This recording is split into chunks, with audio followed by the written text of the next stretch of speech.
નમસ્કાર વિદ્યાર્થી મિત્રો, ડેલ્ટા સ્કૂલ ઓનલાઈન એજ્યુકેશનમાં આપ સૌનું સ્વાગત છે. આજનું આપણું ધોરણ 12 કોમર્સ વિષય એસપીએનસીસી. અગાઉના વિડીયોઝની અંદર આપણે ચર્ચા કરી હતી વિભાગ 1 ની અંદર સીસીની અંદર કોમર્શિયલ કોરસ્પોન્ડની અંદર પત્ર કેમ લખવા, પત્ર લખવામાં ધ્યાન રાખવાની જરૂરી બાબતો, 1 થી 2 માર્કની દરેક પાઠની થિયરી, ખાસ કરીને પેલા 4 પાઠની. હવે આજે આપણે આના ઉપર ચર્ચા કરશું એસપી ઉપર, સેક્રેટરિયલ પ્રેક્ટિસ, એટલે કે આપણો બીજો ભાગનો પાઠ, શેર બહાર પાડવા. જેને એસપીમાં માર્ક ડાઉન જાય, ફેલ થવાનો તો પ્રશ્ન જ નથી. જેને માર્ક ડાઉન જાય ને એનું એક જ કારણ કે એને બીજા વિભાગના પહેલા 3 પાઠ પાકા નથી કર્યા. એક છે આપણા માટે બેસ્ટ પોઈન્ટ કે આપણે 5 માર્કના પત્રો પૂછાય વિભાગ F ની અંદર, એટલે 25 માર્ક આપણા ક્લિયર થઈ ગયા. તો 3 માર્કમાં 4 માર્કમાં જે મોટા પ્રશ્નો આવશે એ આ જ પાઠમાંથી આવશે. એટલે પોઈન્ટ વાળા પ્રશ્ન અર્થશાસ્ત્રની જેમ એસપીમાં પાકા કરવાના. ખાસ કરીને જે કંટાળાજનક પાઠ જેટલા એને બંને એટલા સહેલી રીતે સમજવાના. અને જો છતાંય મગજમાં ઉતરે એમ ન હોય, કારણ કે આ 3 પાઠ એવી રીતના હોય કે પ્રેક્ટિકલ નોલેજ માગે, થિયરિકલ નહીં. હું કદાચ ગમે એટલું સારી રીતે સમજાવીશ ને, પણ જ્યાં સુધી નજર સામે નહીં આવે ત્યાં સુધી સમજી જ નહીં શકે. તો આપણી પાસે એક જ ઓપ્શન રહે, ગોખણ પટ્ટી જિંદાબાદ. કારણ કે શેર એક શબ્દ છે ને, શેરને સમજવું જ પેલા તો ઇમ્પોર્ટન્ટ છે. શેર એટલે શું, એને બહાર પાડવા, એને ફરીથી જપ્ત કરવા, જપ્ત થયેલા શેર બહાર પાડવા, શેરના પ્રકાર, ડિવિડન્ડ, ડિબેન્ચર. આપણો પેલા 3 પાઠ તમે જોઈ લો, ડૂચા કાઢી નાખશે. પેલા તો શેરની વ્યાખ્યા જોઈ લેવાનું. શેર એટલે હું,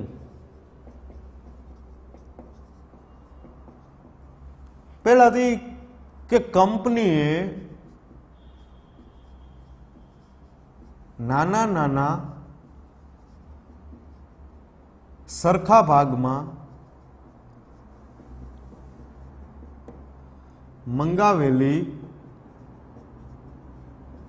રકમના પ્રત્યેક ભાગને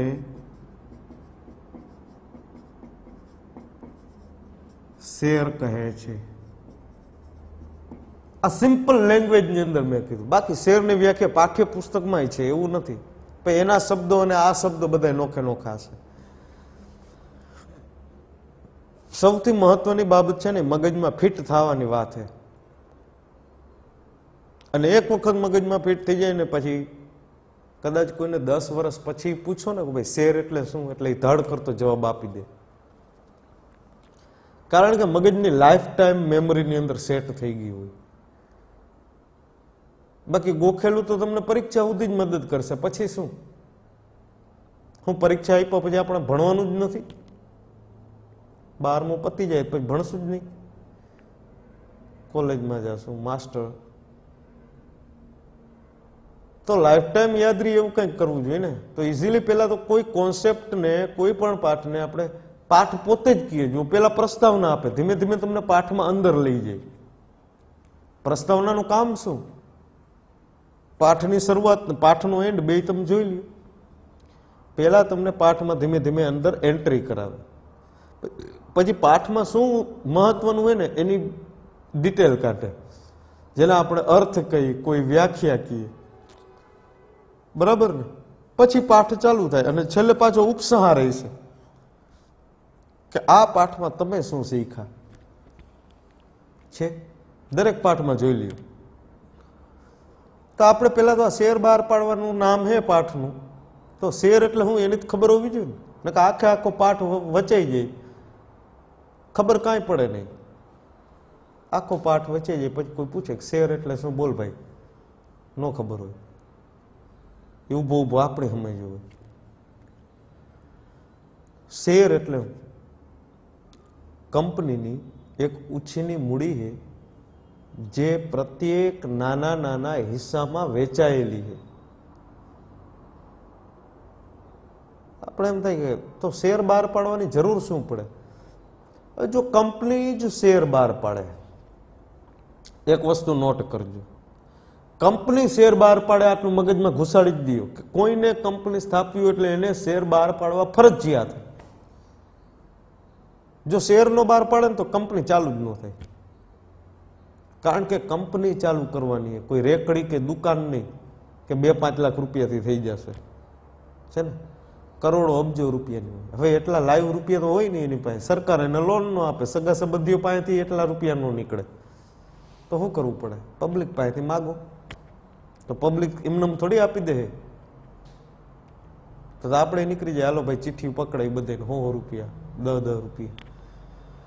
શેર કંપનીએ નાના નાના સરખા ભાગમાં મંગાવેલી રકમના પ્રત્યેક ભાગને શેર કહીએ. હવે શેરના પ્રકાર આપણે જોઈએ તો શેરના પ્રકાર બે, એક છે ઇક્વિટી શેર અને એક છે પ્રેફરન્સ શેર. આનો તફાવત મોસ્ટ આઈએમપી है. પછી કોઈ પૂછતા જ નહીં કે સાહેબ બોર્ડની પરીક્ષામાં હું પૂછાશે, આ તફાવત પૂછાશે. 3 માર્કમાં પૂછાય એટલે 4 મુદ્દા લખી જ નાખવાના. જેટલા માર્કનો તફાવત એના કરતા 1 મુદ્દો વધારે લખવો. શું લેવાના? કારણ કે આપણે લખેલા મુદ્દામાંથી ક્યાંક ભૂલ હોય તો એક વધારાનો મુદ્દો સ્પેરવીલ તરીકેનું કામ કરે. ગાડી हिले જાય, પંચર પડે તોય. 4 માર્કનો તફાવત હોય ને તમે ફિક્સો ફિક્સ 4 મુદ્દા લખીને ઉભા રહી જાઓ કે આવો મને આવડી ગયો તફાવત. 4 માર્કનો તફાવત તો 5 મુદ્દા, 2 માર્કનો તફાવત તો 3 મુદ્દા, 3 માર્કનો તફાવત તો 4 મુદ્દા, માર્ક કરતા 1 વધુ. હવે જોઈએ આગળ. પ્રસ્તાવના આપી કે જાહેર કંપનીએ વિજ્ઞાપન પત્ર બહાર પાડવું પડે, એટલે કે છાપામાં જાહેરાત દઈએ, ટીવીની અંદર જાહેરાત દઈએ, કંપનીની કોર્પોરેટ ઓફિસર હોય અહીંયા પતાકડું ચોંટાડે અને કહીએ કે ભાઈ અમારી કંપનીના શેર આ તારીખથી આ તારીખ સુધીમાં વેચાવા માટે મુકાશે, જાહેર જનતાને જાણ થાય એ માટે, અને કોઈએ લેવા હોય તો આ જગ્યાએથી લઈ લે. શેર બહાર પાડવા ફરજિયાત છે, પણ ક્યાં શેર? તો કે ઇક્વિટી શેર બહાર પાડવા ફરજિયાત છે. આ ફરજિયાત નથી, આ ફરજિયાત. આમાં જોખમનું તત્વ વધુ હોય, પ્રેફરન્સમાં ઓછું. તો વ્યાજ ઓછું, પ્રેફરન્સમાં વ્યાજ, સોરી, જોખમનું તત્વ વધુ, જોખમ તો વ્યાજ વધુ, ઓછામાં ઓછું. આના પ્રકાર પડતા નથી, આમાં પ્રકાર પડે છે.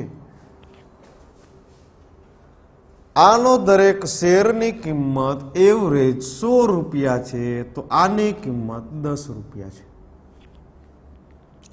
આને કંપની બંધ થાય ત્યારે સૌથી છેલ્લે પૈસા મળે, આને કંપની બંધ થાય ત્યારે પ્રથમ મળે.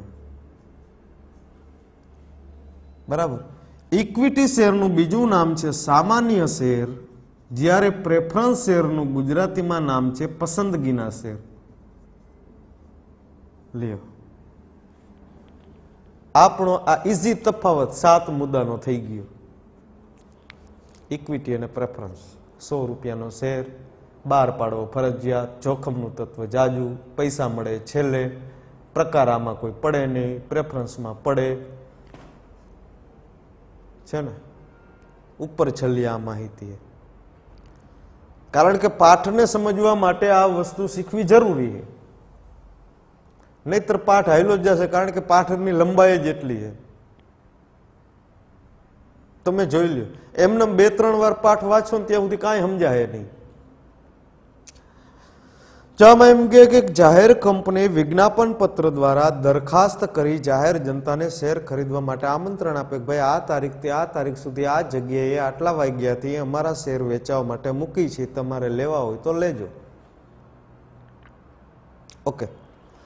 હવે કંપની ખાનગી ધોરણે વેચણી દ્વારા પણ જામીનગીરીઓ બહાર પાડે. સરસ શબ્દ મૂક્યો જામીનગીરી. આ શબ્દ આપણે બહુ મહત્વનો છેટ લગી આવશે. જામીનગીરી. જામીનગીરી એટલે હું સિમ્પલ કોમર્શિયલ લેંગ્વેજમાં કહી તો કંપનીની મિલકત. હવે મિલકતના પ્રકાર પડશે બે, એક સ્થિર અને એક ચલિત. સ્થિર મિલકત કોને કહેવાય? જમીન, મકાન, બરાબર, પાઘડી, અદ્રશ્ય અવાસ્તવિક મિલકત આપણે 11મા ધોરણમાં ભણી ગયા હતા. ચલિત કોને કહીશું? ફર્નિચર, વાહનો, મોટરકાર, મૂડી, મશીનરી, જેને તમે એક જગ્યાએથી બીજી જગ્યાએ હેરફેર કરી શકો. સ્થિર અને ચલિત. ઓકે. હવે આગળ શું કહીએ કે એ ઉપરાંત હકના શેર, બોનસ શેર, આ શેરના પ્રકારો પડે. પ્રકારના પ્રકાર પડશે, પણ મુખ્ય પ્રકાર તો બે જ છે, એક ઇક્વિટી ને એક પ્રેફરન્સ. આના સિવાય કોઈ પ્રકાર જ નથી. પછી આની અંદર જેટલા જેટલા પડે એ બધા પ્રકારો ખરા, પણ બધા પેટા અને ગૌણ. કોઈ પૂછે કંપની કેટલા પ્રકારના શેર બહાર પાડે, ધડ કરતો જવાબ દેવું, બે જ પ્રકારના, ઇક્વિટી અને પ્રેફરન્સ.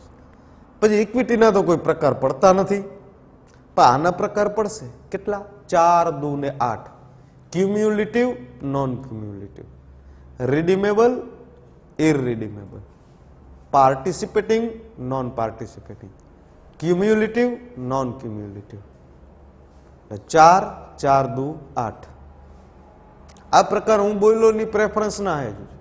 ઇક્વિટી સામાન્ય શેર હે, કોઈ પ્રકાર નહીં, બહાર પાડવા ફરજિયાત, જોખમનું તત્વ વધુ, પૈસા મળે છેલ્લે. ખાલી એક સાઈડ પાકી કરી નાખો ને એનો વિરોધમાં મૂકી દો તોય તફાવત થઈ જાય. 7 મુદ્દા ઉભો ઉભો એમને તૈયાર થઈ ગયા, હજી નીકળે. સમજાય કે?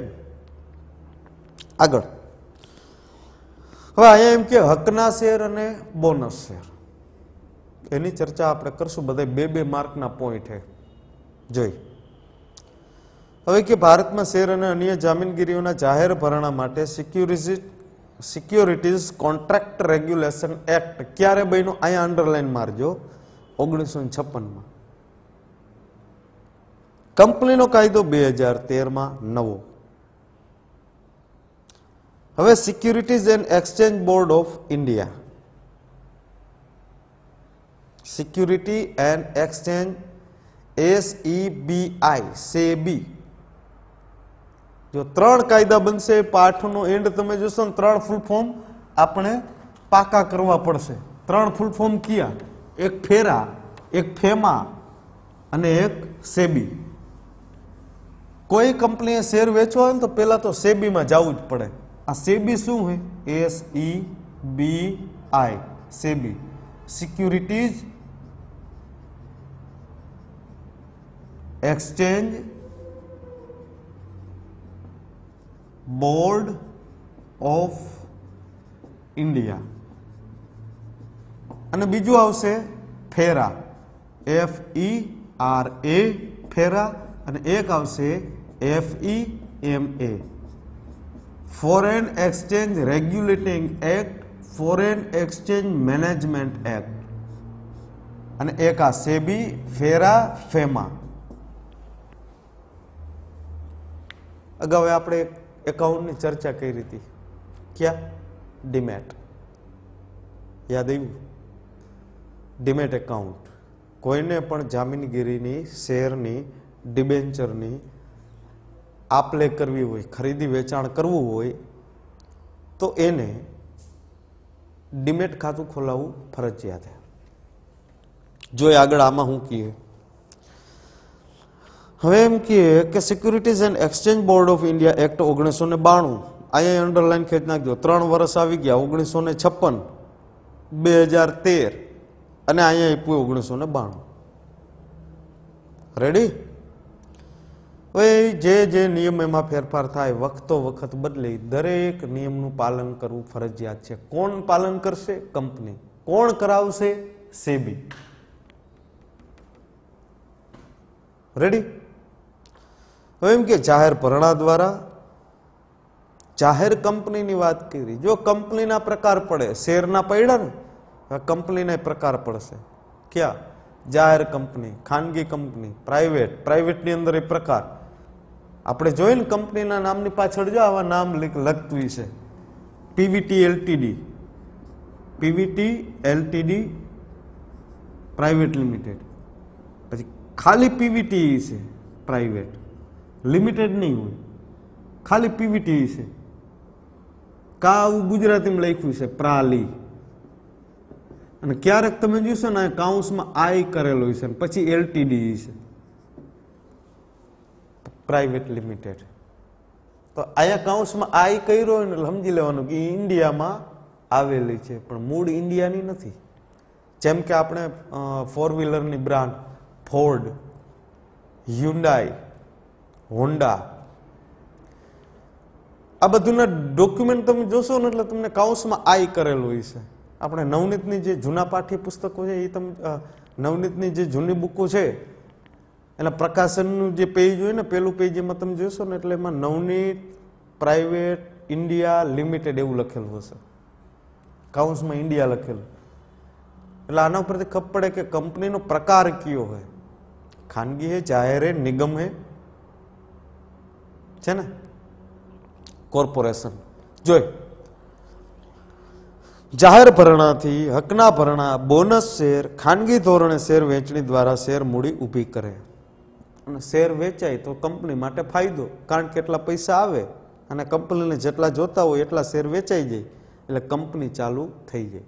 11માં આપણે એક શબ્દ આવતો કે કંપની શેર વેચવા માટે મૂકે એટલે નસીબ નબળા હોય અને શેર ન વેચાય તો કંપનીનો સૂર્ય ઉદય થાય ને પેલા જ આથમી જાય, એટલે કે ગર્ભ મૃત્યુ થઈ જાય. હજી બાળક જન્મવું નથી ત્યાં જ મરી જાય, ઉદય પેલા અસ્ત થઈ જાય. આવું વાક્ય 11માં આવતું, યાદ આવ્યું? શું કામ? શેર વેચવા મૂક્યા પણ કોઈએ લીધા નહીં, એટલે હવે કંપનીઓ શું કરે કે કમિશન એજન્ટ દલાલ ગોતી લે અને કહી દે ભાઈ તું અમારે આટલા શેર વેચવાના હે, તું વેચાવી દે, શેર દીઠ તને આટલા ટકા કમિશન. રેડી? જોઈ આગળ. કંપની ધારા અનુસાર સંચાલક મંડળની પરવાનગી લઈને શેર હોલ્ડર પોતાની પાસેના વધારાના શેર પર જાહેર જનતાને આપી શકે. અને આપવા માટે તો એ શેર બહાર પાડતી હોય. કંપનીને તો શું હોય મનમાં કે જેટલા જાજા શેર વેચાય એટલો ફાયદો. વેચાય છે તો પૈસા આવશે ને, બહાર પાડે પણ વેચાય નહીં તો શું કામના. હવે જેને વેચાણ માટેની દરખાસ્ત એટલે ઓફર ફોર સેલ કીએ, જેમાં કંપની વિજ્ઞાપન પત્ર દ્વારા જાહેર જનતાને શેર અને અન્ય જામીનગીરી ખરીદવા આમંત્રણ આપે. આ એમ કે નનકી કે નીચે નોંધ મારી ઘાટી કે આ પાઠ્ય પુસ્તકમાં જે ફેરફાર લખેલા है, એટલે કે આ બુક અપડેટ થયેલી છે, નવી બુક. જૂના કાયદા હતા એને કાઢી નાખ્યા. ક્યાં ક્યાં કે કંપની ધારો 2013માં 15/5/2016 સુધી જે ફેરફાર થયેલા, એટલે ખાલી 4 વર્ષ ત્યાં સુધીના ફેરફાર અહીંયા નોંધેલા છે. એટલે લેટેસ્ટ અને અપડેટ બુક છે, બહુ મસ્ત મજાની. જોઈ હવે એમ કે કંપની કોઈ પણ પ્રકારની નોટિસ, સર્ક્યુલર એવો શબ્દ મૂક્યો હોય, જો પાછળના પેજ ઉપર ખૂણામાં ઉપર. હવે સર્ક્યુલર એટલે શું? પરિપત્ર. પેલા ભાગમાં આપણે જોઈ ગયા હતા. જાહેરાત અન્ય દસ્તાવેજો દ્વારા કંપની જાહેર જનતાને જામીનગીરી ખરીદવા આમંત્રણ આપે એને વિજ્ઞાપન પત્ર કહેવાય. વિજ્ઞાપન પત્ર, આવેદન પત્ર, નિયમન પત્ર, ટેબલ એ, આ બધું આપણે 11માં ભણી ચૂક્યા. એટલે હવે એનો કહેતા કે અમને ખબર નથી. વિજ્ઞાપન પત્ર, આર્ટિકલ ઓફ એસોસિએશન, નિયમન પત્ર, આવેદન પત્ર, મેમોરેન્ડમ ઓફ એસોસિએશન, એની જોગવાઈ, એની કલમ, ધ્યેયની કલમ, હેતુની કલમ, સ્થાપનાની કલમ, આવ્યું યાદ? મૂડીની કલમ, જવાબદારીની કલમ, સભ્યોની કલમ, નામની કલમ. ઓકે, આગળ જુઓ. જાહેર ભરણાની સમગ્ર પ્રક્રિયા પૂરી કરવા માટે કંપની વિવિધ મધ્યસ્થી જેવા કે lead manager, registrar, transfer agent, ભરણાની બેંક એટલે કે બેન્કર્સ ઓફ ઇસ્યુ, બાંયધરી દલાલ. મેં અગાઉ કીધું હતું કે કંપની પોતે શેર વેચવા ન નીકળે, કદાચ ન વેચાય તો મરી રહી કંપની. એટલે આવું જોખમ કોઈ કંપની ન લે. જે કરોડો અબજો રૂપિયાથી કંપની ચાલુ થતી હોય, પોતે શેર ખરીદવા માટે નીકળે બધી કે ભાઈ અમારી કંપનીના શેર લ્યો, અમારી કંપનીના શેર લ્યો. એ શું કરે? બાંયધરી દલાલ ગોતે, ગેરંટી લેવા વાળા કે ભાઈ અલ્યો આ 50,000 શેર એ તમે વેચી દો. અને ઓલો બાંયધરી દલાલ એ બાંયધરી આપે. બાંયધરી એટલે હું? આ શબ્દ છેટ લગી આવશે. બાંયધરી. બાંયધરી એટલે હું? ગેરંટી. ગેરંટી લે કે હું તમારા 50,000 શેર વેચાવી જ દઈશ, જો કોઈ નહીં લે તો હું તમારા શેર લઈ લઈશ, બાકી તમને 50,000 શેરના પૈસા હું તમને આપી દઈશ. અને એના બદલામાં એ બાંયધરી દલાલ શું લે? દલાલી લે, કમિશન. આગળ કહીએ depository, credit rating agency, stock exchange, દલાલ વગેરેની મદદ લઈએ. ઓકે, હવે એમ કહીએ કે સેબીની મંજૂરી મળી ગઈ, હવે શેર ચાલુ થાય. હવે શું કરવાનું?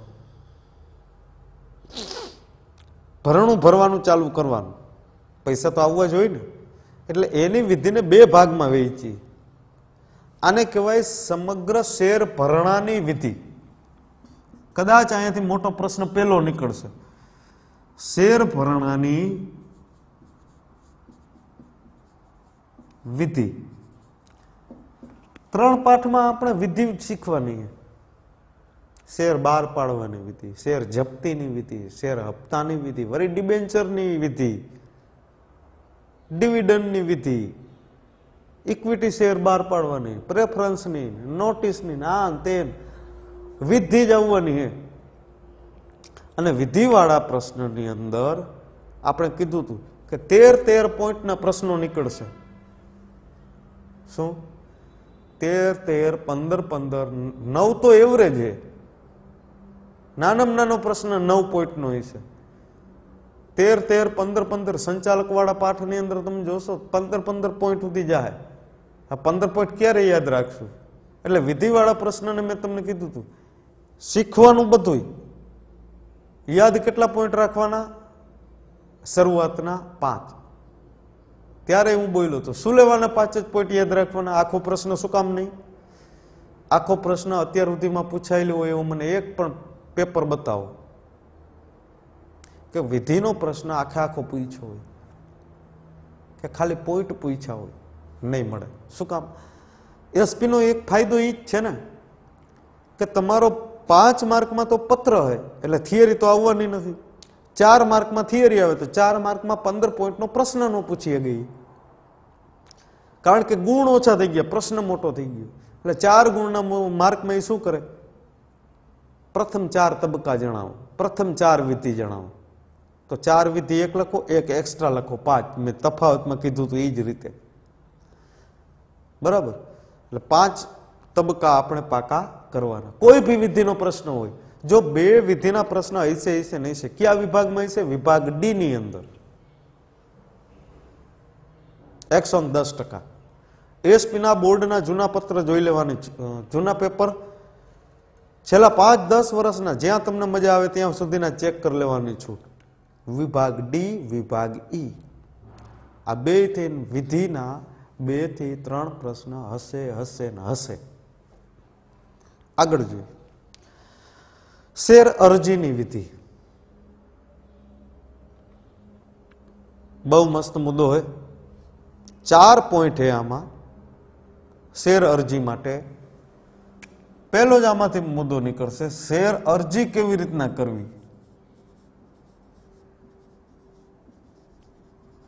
એમાં મુદ્દા નીકળે છે 4 નીકળે ને એ પ્રશ્ન આપણા માટે ઇમ્પોર્ટન્ટ, કારણ કે આખો લખી જ નાખવાનો. જોઈ હું કહીએ પેલું જ છે બેંકમાં ખાતું ખોલાવવું. હવે કોઈ ઓલા શેર લેતા નથી, હાર્ડ કોપી ઓનલાઈન ખરીદી થઈ જાય ને તરત જ વેચાઈ જાય. સવારે 10 વાગે લીધા હોય 11:30 વેચાઈ જાય. બેંકમાંથી પૈસા કપાઈ જાય ને બેંકમાં જમા થઈ જાય. પણ બેંકના કયા ખાતામાં? ડીમેટ એકાઉન્ટ એના માટે હોવું જરૂરી છે 110%. આ ડીમેટ ભૂલવાનું નહીં. ઓકે, શું કહે કે ભરાણાની બેંકની નિમણૂક કરવામાં આવે. કંપની કોઈ પણ શિડ્યુલ્ડ બેંકમાં ખાતું ખોલાવી શકાય, પણ કયું ખાતું એવું નથી કીધું. શિડ્યુલ્ડ એટલે અનુસૂચિમાં આવેલી બેંક, એટલે કે માન્યતાવાળી બેંક. ઉજડે ચમન અઠે ગઠે બેંક કોઈ એવી વાત નથી. કાયદેસર જેને રિઝર્વ બેંક ઓફ ઇન્ડિયાએ મંજૂરી આપી હોય એની વાત છે શિડ્યુલ્ડ.